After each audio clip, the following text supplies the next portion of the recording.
Olá pessoal, bom dia, boa tarde, boa noite, tudo bem com vocês?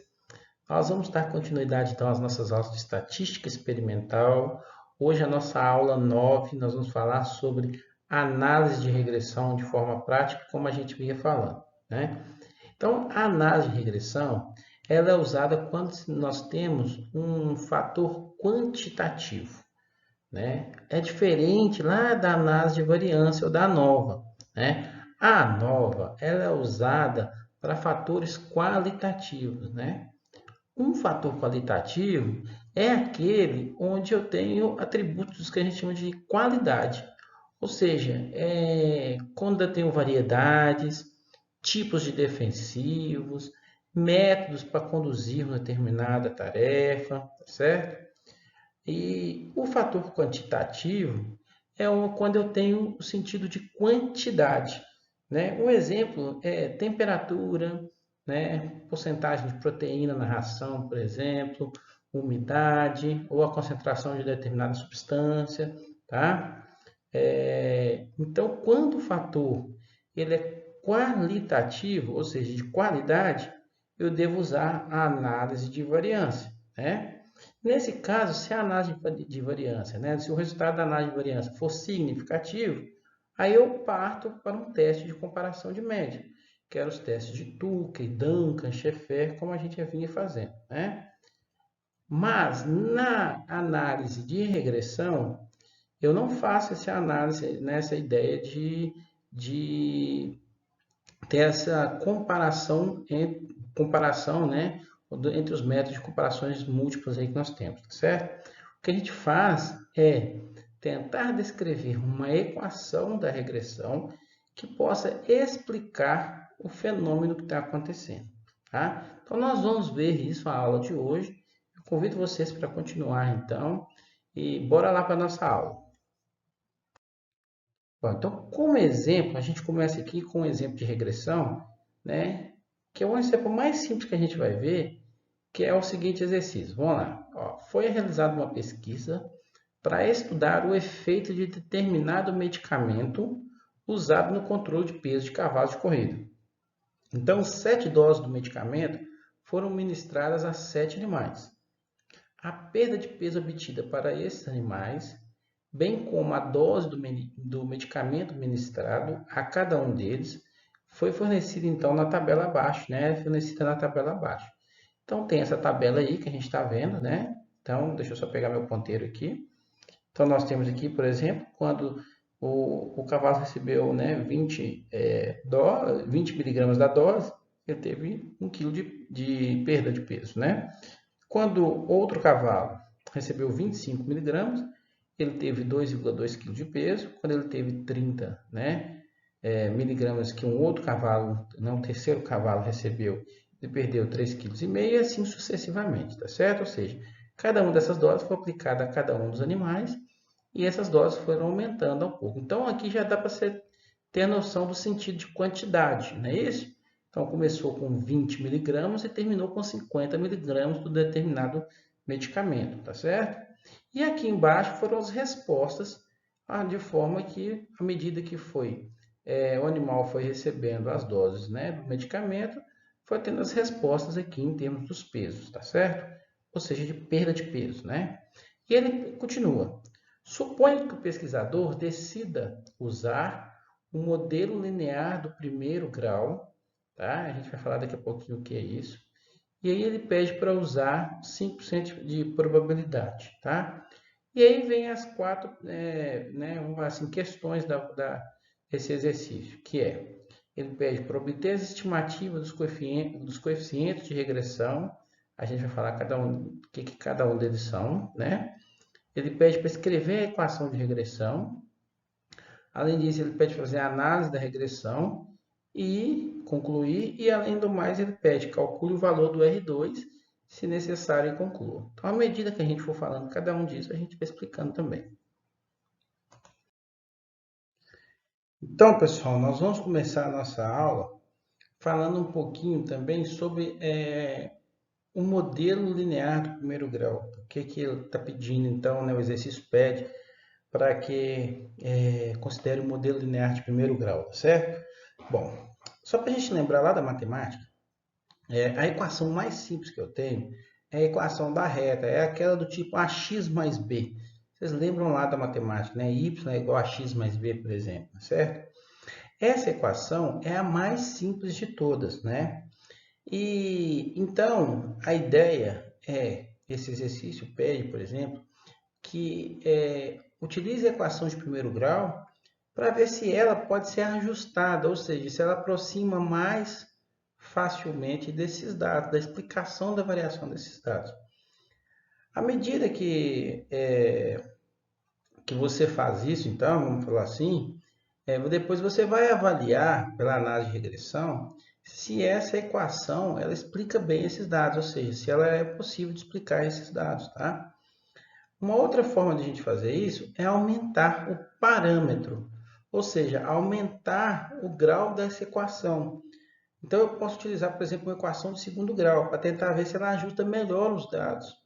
E assim sucessivamente. Eu posso usar uma equação de terceiro grau, uma equação de quarto grau. Por exemplo, uma equação de segundo grau, só para a gente lembrar, é aquela ax ao quadrado mais bx mais c, tá lembrado? Bom, então é a mesma coisa. Então, à medida que eu vou aumentando ainda mais a quantidade de parâmetros, ou seja, à medida que eu vou aumentando a quantidade de x na minha equação, eu posso fazer com que essa equação minha ela fique mais ajustável possível, certo? Mas isso tem um preço muito grande, porque equações, quando tem muitos parâmetros, elas até podem responder matematicamente um fenômeno, mas elas não respondem biologicamente, porque para você ter essa resposta biológica do que está acontecendo com os dados, a ideia seria que você tivesse cada vez menos parâmetros. Então, por isso que a gente sempre, na estatística, você vai ver sempre os dados tentando ser ajustados com equações de primeiro grau, de segundo grau e uma pequena parcela de terceiro grau. Mais que isso, os dados, então, como eu havia dito, ficam difíceis de ser explicados biologicamente, porque eu tenho um monte de fatores atuando sobre esses dados. E aí fica difícil, então, prever uma resposta. E a ideia nesse caso é que a gente tenha pelo menos uma previsão de uma resposta que explique um pouco melhor o que está acontecendo com a variação dos dados, certo? É lógico que a gente não espera, né, escrever uma equação de primeiro grau e que ela vai conseguir passar em cada um daqueles pontinhos ali que são os valores de x e y das variáveis dependentes e independentes. A gente daqui a pouco vai falar isso também. Mas a gente quer aquela régua, né, aquela reta, desculpa, que se aproxime o mais possível, tá? Que seja mais próximo possível desses dados, ok? Bom, então sendo assim, o que a gente vai ter? Então tá aqui tá os nossos dados, né, que a gente havia falado, tá certo? E aí a primeira coisa então que ele pede lá na questão é obtenha as estimativas dos coeficientes de regressão beta bola e beta 1, beta bola, beta 0, né? Tem gente que fala beta bola, tem gente que fala beta 0 e 1, ok? O que é esse beta 0 e o beta 1? Bom, na matemática a gente fala que a equação é do tipo ax mais b, mas na estatística a gente utiliza a equação muito parecida, tá certo? Aonde lá eu tenho b, lá na equação do ax mais b, é o meu beta zero aqui. E onde eu tenho o valor de a, que é o coeficiente angular, né? Aqui é o meu beta 1, que é o valor que acompanha o xi. E eu sei que isso aqui é uma equação, né, estatística, né, e não uma equação matemática, porque ela contém também o erro experimental. Essa é a principal diferença entre as equações matemáticas e as equações estatísticas, tá certo? A equação matemática ela não tem essa porção do erro experimental, porque ela é exata. E nas equações estatísticas, ela contém o erro experimental, porque a gente sabe que existe essa variação, né, do erro experimental, tá certo? Então, cada um daqueles valores ali, ó, o y, então, é o valor observado, né, na variável dependente. Quem que é variável dependente nesse caso? Bom, variável dependente é aquela que depende de uma outra variável para a sua resposta. Então, se a gente observar ali entre dose e perda de peso, Quem é a variável dependente? É a perda de peso. A perda de peso ela depende da dose que o animal recebe, não é isso? Então, a variável dependente é o nosso y, ela é a perda de peso. E a variável independente é aquela que não depende de ninguém, é a independente, ela é o x, ela é a dose, tá certo? Então, nesse caso, a variável, de novo, dependente é a perda de peso, são os valores da perda de peso, e a variável independente, que é o x, é a dose, tá bom? O y é dependente, o x é independente, tá? O beta zero, então, é a constante de regressão, que se fosse uma equação matemática seria o valor de P, né, o coeficiente linear, tá certo? Nesse caso aqui ele recebe o nome de constante de regressão. E lógico, lá na matemática não é o B que intercepta o eixo dos y? Aqui também ele vai ser, né? O beta zero vai ser o eixo, ou vai ser o valor que faz o intercepto da reta no eixo y, né? E o B1, que lá, desculpa, o beta 1, que lá na matemática ele é representado pelo valor de A, que é o coeficiente angular, aqui ele é chamado de beta 1, ele é conhecido como coeficiente de regressão, tá certo? Ou seja, ele representa a variação de y em função da variação de uma unidade da variável x, tá? É a mesma coisa lá na matemática. Lógico, o x aqui, né, a gente chama de x, o x é o iésimo, o nível da variável independente, tá certo? E esse EI, que a gente está vendo no final, é o erro experimental, né? Bom, feito isso, para a gente obter, então, essa equação de regressão, eu preciso conhecer o valor do beta 0 e do beta 1. Beta 0 ou beta bola, de novo, tá? Tem gente que fala beta 0, tem gente que fala beta bola, tá? Então, eu preciso conhecer esses valores. E aí, a gente vai conhecer esses valores usando os métodos dos mínimos quadrados. Bom, o que é isso? Vamos ver? Bom, então, para a gente obter esses valores aqui, existe uma equação, que é essa equação que a gente está vendo aqui, que parece ser feia, mas a gente vai ver que não é tão feia assim, tá bom? Daqui a pouco a gente vai traduzir ela. Mas ela é como se fosse um sisteminha, né? Lembra aqueles sisteminhas lá de primeiro grau que você viu lá na oitava série, mais ou menos, né? No nono ano, por aí. Então, esse aqui é um sisteminha, onde esse sisteminha, ele me permite obter o valor dos betas ali que eu quero encontrar, certo? A princípio está meio estranho, mas a gente pode começar a traduzir isso de uma forma mais simples, quer ver? Olha só, essa primeira porção aqui, ó, é o somatório dos YI, certo? O que é o somatório? É todo mundo aqui, ó. Se eu somar 1 mais 2,2 mais 3,5 mais 5 até o 7,2, eu obtenho essa primeira parte aqui. O N é quantos termos eu tenho. Nesse caso, eu tenho 7 termos. Basta contar aqui que eu tenho 7 termos, né? O beta bola é o que eu quero descobrir, o beta 1 também. E aí, somatório de xi. Olha só, basta somar todo mundo aqui, ó, 20 mais 25 mais 30 até o último, tá certo? Quem tem calculadora científica, esses valores já são obtidos tranquilamente. Quem não tem, vai ter só o trabalho de ter que somar eles aí. O de baixo, olha lá, somatório de xi e yi. É o produto da soma. Então, eu vou primeiro multiplicar 20 vezes 1, depois 25 vezes 2,5, 30 vezes 3,5, 35 vezes 5, ou seja, vou multiplicar cada um desses termos, e depois eu somar todos eles, tá certo? De novo, o beta zero é que eu quero encontrar. Somatório de xi é exatamente esse mesmo valor que a gente já viu aqui, ou seja, é só somar os x, que é a dose, mais beta 1, que é o que eu também quero encontrar, e somatório de xi ao quadrado. Olha, o que eu vou ter que fazer? Pegar o 20, elevar ao quadrado, que dá 400, e aí somar, tá certo? E vou fazer isso para cada um. Pegar o 25, elevar ao quadrado e somar. Depois, né? 30 elevar ao quadrado, 35 elevar ao quadrado, 40 elevar ao quadrado. Depois que eu tiver ao quadrado todo mundo, eu somo todo mundo. Certinho? Então, fazendo isso, ó, a gente fez aqui, ó. Olha lá, ó. O somatório de y e i, se eu pegar todo mundo aqui somar, dá 32,3. O n é 7, porque eu tenho 7 dados aqui, não é isso? 7 unidades experimentais, tá certo? Bom, somatório de xi. Então, ela é só pegar o 20 mais 25 mais 30 mais 35, somei todo mundo dá 245. Embaixo, somatório de xi, yi, é aquilo que eu havia falado. Multiplica 20 vezes 1, dá 20.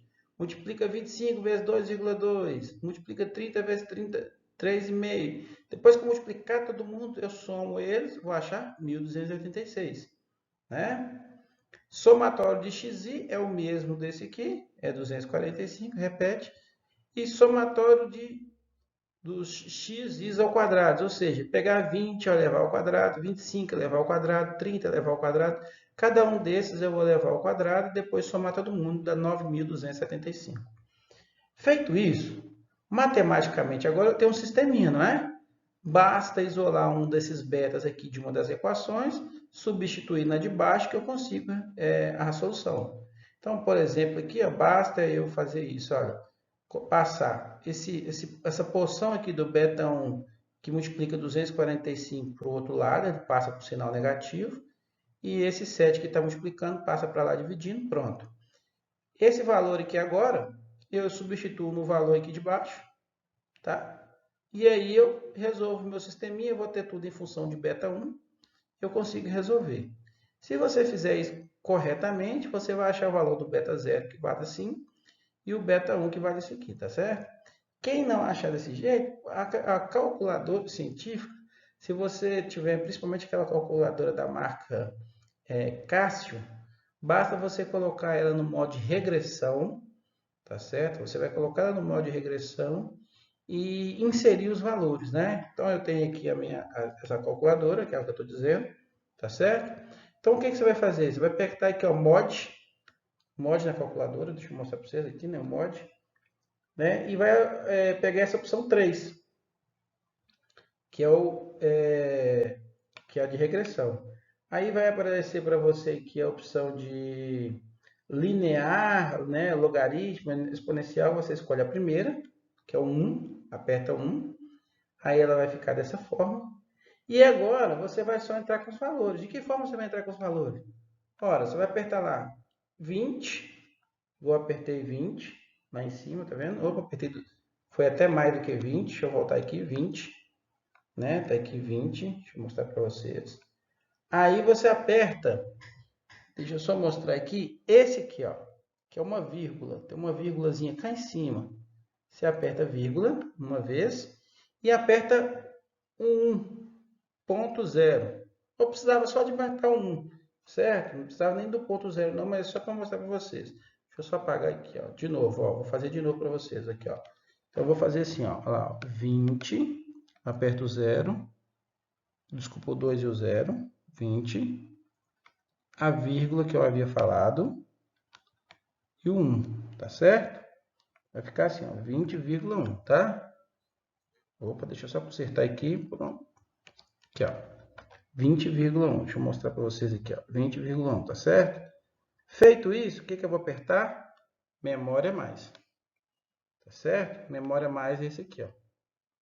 Tá? Eu vou fazer de novo com outro dado só para vocês verem aqui, porque tá ao contrário fica difícil, né? Então, ó, 25 a vírgula, opa, 25 a vírgula 2.2. Lá, 25,2 por 2. Aí eu vou apertar aqui, memória mais, que é esse aqui do cantinho aqui, ó, do lado da vírgula, ó. Memória mais. E aí eu vou fazer para todos eles, tá? Aí eu vou fazer lá para cada um deles. 30,3,5 memória mais, 35,5 memória mais, 40,6.4 memória mais, 45,7 memória mais e 50,7.2, olha lá, para vocês verem, 50,7.2 memória mais. Tem gente que vai, na hora que vai apertar 7.2, aí aperta 7,2, vai dar errado, tá bom? 7.2, né? Bom, feito isso, Só para a gente ver aqui, olha só. Quem tem essa calculadora, aí ele vai mostrar esse 7 aqui para mostrar que você entrou com 7 dados. Quem tem essa calculadora aqui, essa calculadora ela é perfeita. Por que ela é perfeita? Porque ela faz um monte de cálculos para a gente. Olha só.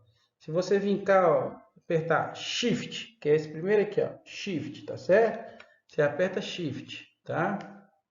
E aperta 1, por exemplo. Opa! Você aperta Shift, depois o numeral 1 lá da calculadora, ele vai te dar essas opções, olha só. Ele te dá a opção lá que a gente está procurando, olha. Ele te dá lá o somatório de x, ele te dá o somatório de x vezes y, ele te dá o somatório de x ao quadrado. Basta você ir com essa setinha aqui, ó, para um lado e para o outro, que é o direcional, ó, para um lado e para o outro, ele vai te dando cada um dos valores. E basta você apertar o correspondente que ele já te dá o valor que você quer. E ele faz ainda mais. Se você apertar Shift, né? E em vez de apertar o 1 aqui, apertar o 2, tá certo? Então, se você apertar lá, ó, Shift 2, ele vai te dar essas opções, tá certo? Aí, tem uma setinha para o lado indicando que tem mais valores, você vem, aperta a setinha para o lado 2 vezes, aí ele vai te dar esse valor aí, ó. Vai te dar o A e o B, tá vendo? Você tem que apertar a setinha 2 vezes.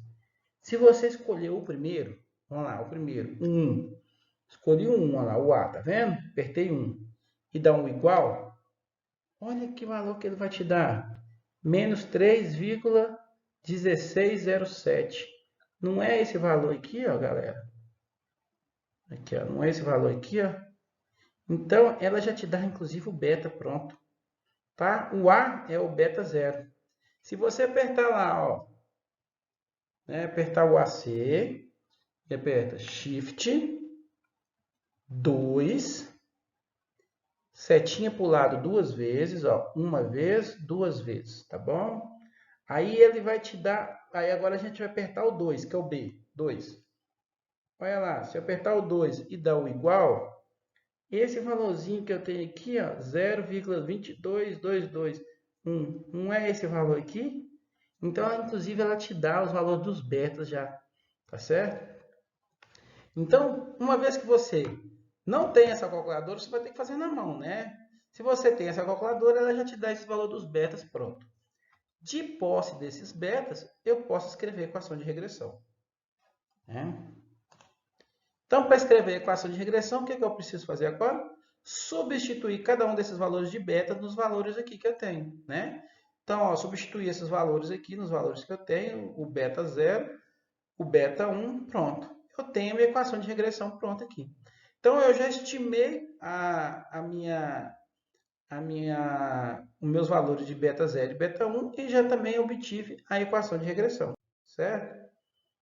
Então, na letra C, ele pede, faça a análise da regressão e conclua.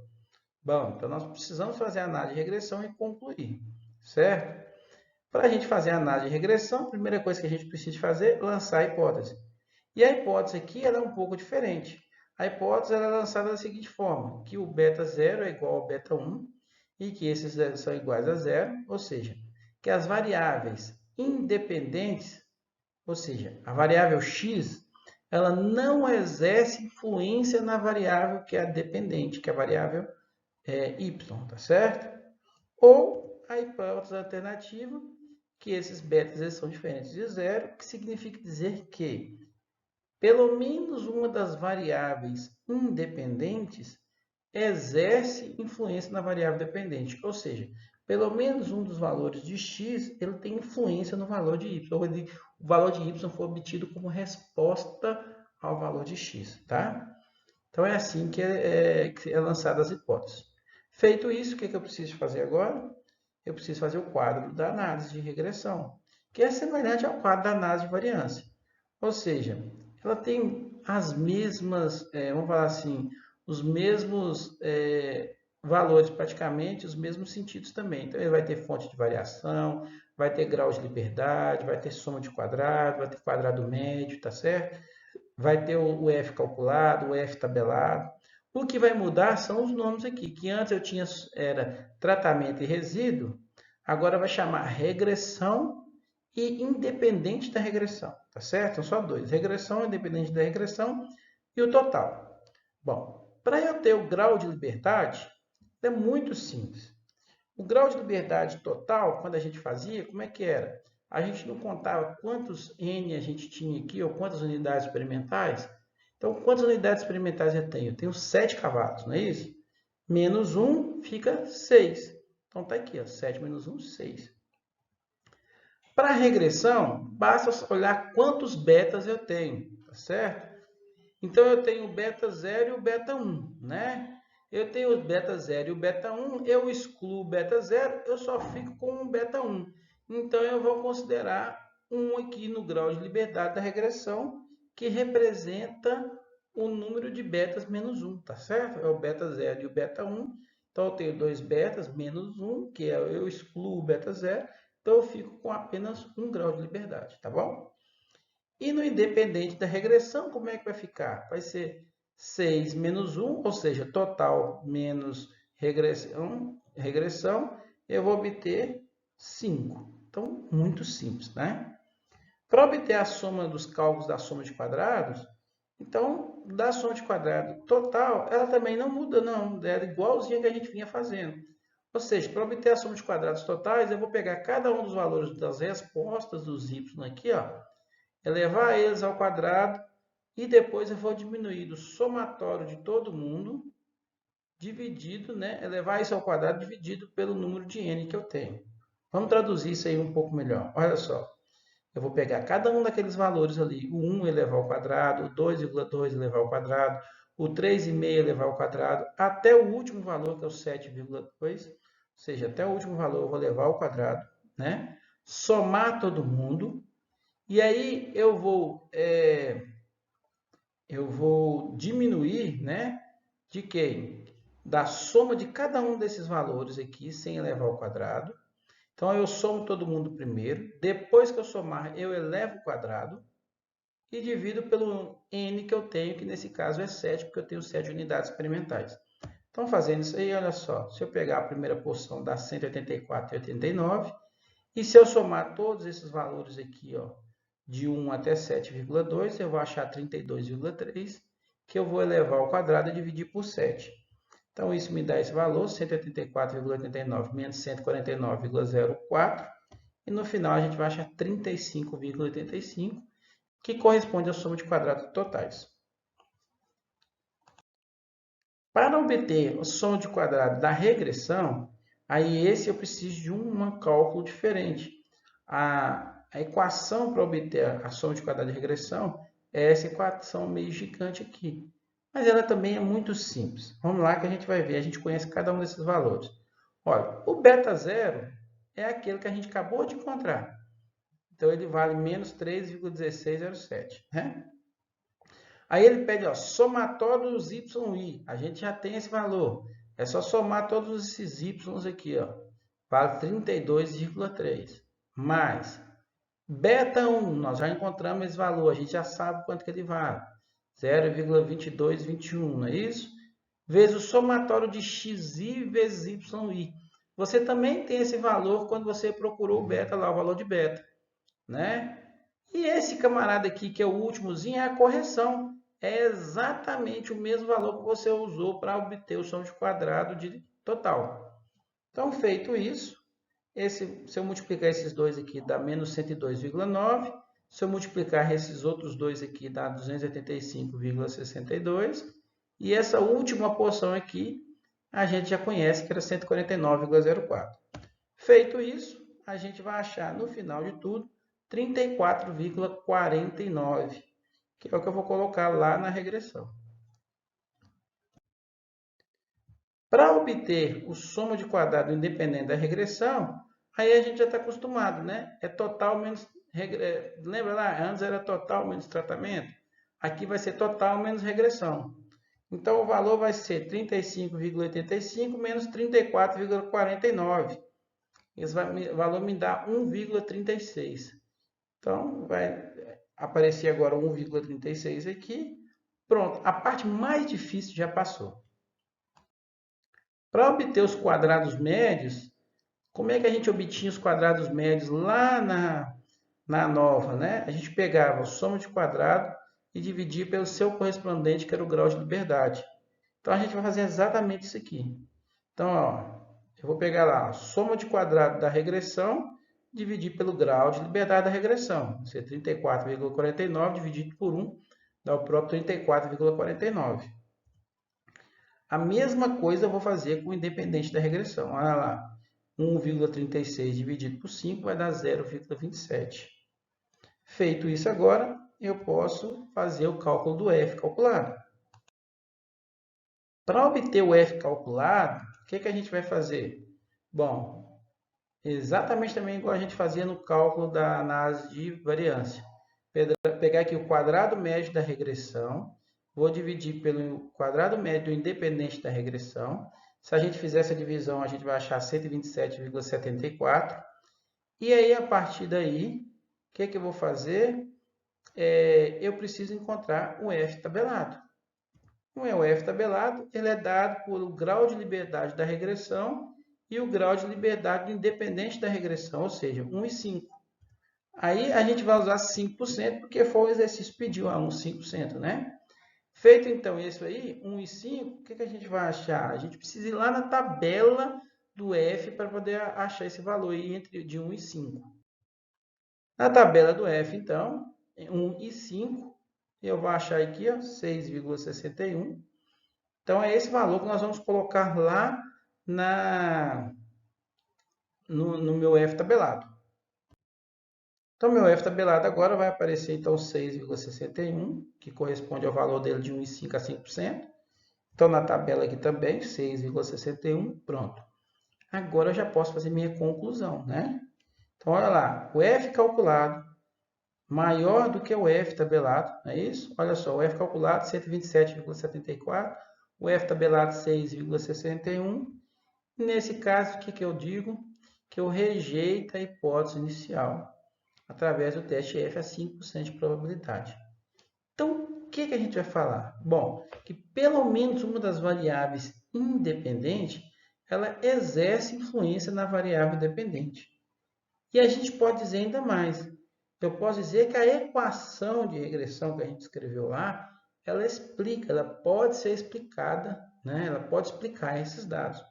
Se não fosse significativo, ou seja, se meu f calculado fosse menor que o f tabelado, a gente ia concluir que as variáveis independentes não exercem influência nas variáveis dependentes, certo?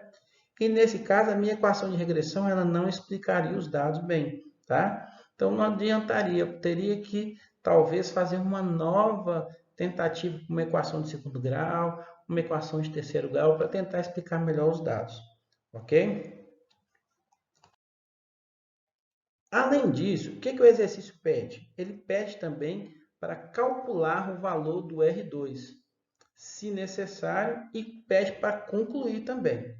Bom, para calcular esse valor do R2, a formulazinha é essa aí, ó. É a soma de quadrado da regressão dividido pela soma de quadrado total. Ou eu posso utilizar também a soma de quadrado da regressão dividido pela soma de quadrado de tratamento. Quando é que eu uso um, quando é que eu uso outro? Eu vou usar a primeira situação quando eu só tiver uma observação para cada nível da variável independente, que é essa situação aqui, ó.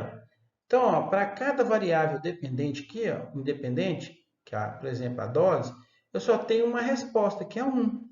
Ou seja, eu usei só um animal aqui por resposta. Se eu tivesse usado 2, 3, 4 animais como modo de repetição, aí eu ia ter que usar a equação de baixo, tá certo? Então, a equação de baixo ela só vai ser usada quando eu tiver mais de um valor observado para cada um dos níveis da variável independente, tá? Então, como a gente só tem um valor, nós vamos usar a de cima. Então, a gente precisa do quadrinho da regressão para a gente obter esses valores. E aí, para calcular o valor do R2, o que a gente então vai usar? Bom, a gente precisa da soma de quadrado de regressão. Soma de quadrado da regressão está aqui, ó, 34,49.